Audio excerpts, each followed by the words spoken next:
ಅಯ್ಯೋ ಟೈಮ್ ಆಯ್ತು ಇನ್ನು ಅಡುಗೆನೇ ಮಾಡಿಲ್ಲ ಮಕ್ಳು ಟೈಮ್ ಆಗ್ತದೆ ಸ್ಕೂಲ್ಗೆ ಏನಮ್ಮ ಸರಿ ಒಂದು ಸ್ವಲ್ಪ ಬಿಸಿನೀರು ಕಾಸ್ಕೊಡಮ್ಮ ಕುಡಿಯಕ್ಕೆ ಕಾಸ್ಕೊಂಡು ಕೊಡ್ತೀನಿ ಇರತ್ತೆ ಏನಮ್ಮ ನೀನು ಕಾಫಿ ನಿಂತು ಕೊಡ್ತಿಲ್ಲ ಕಾಸ್ಕೊಡ್ತೀನಿ ಮಾವ ನಿಮ್ಮ ಮಾವ ಕಾಫಿ ಆಯ್ತೇನಮ್ಮ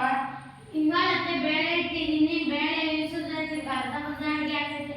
ಬೇಳೆ ಇದು ಮಾಡಿಬಿಟ್ಟು ಆಮೇಲೆ ಕಾಸ್ಕೊಡ್ತೀನಿ ಅಮ್ಮ ಚಪಾತಿ ಮಾಡ್ಕೊಡಮ್ಮ ಇವತ್ತು ಮಾಡೋಕ್ಕಾಗಲ್ಲಪ್ಪ ಶನಿವಾರನ ಭಾನುವಾರನ ಮಾಡ್ಕೊಡ್ತೀನಿ ಇವಾಗ ಉಪ್ಪಿಟ್ಟು ಮಾಡ್ಕೊಡ್ತೀನಿ ಅದನ್ನೇ ತಗೊಂಡು ಆಯ್ತಮ್ಮ ಅಮ್ಮ ನಾನು ಸ್ಕೂಲಲ್ಲಿ ಎಲ್ಲಿದ್ದೀಯಾ ಮಗಳಮ್ಮ ಅಲ್ಲೇ ಕಂತನಾಗೈತೆ ನೋಡ್ಕ ಅಮ್ಮ ಇಲ್ಲೆಲ್ಲ ನೀನೇ ಬಾ ಅಲ್ಲೇ ಇದ್ದು ನೋಡ್ಕೊಳಮ್ಮ ಬಾ ಅಮ್ಮ ನೀನೇ ಎಲ್ಲ ನಾನೇ ಮಾಡ್ಕೊಡ್ಬೇಕೇನಮ್ಮ ನೋಡಮ್ಮ ಇಲ್ಲೇ ಇದ್ರು ಕಾಮನ್ ಆಗುತ್ತೆ ಏನೇ ನಾನು ಬಸ್ ಹೋಗ್ಬೇಕು ಬಟ್ಟೆ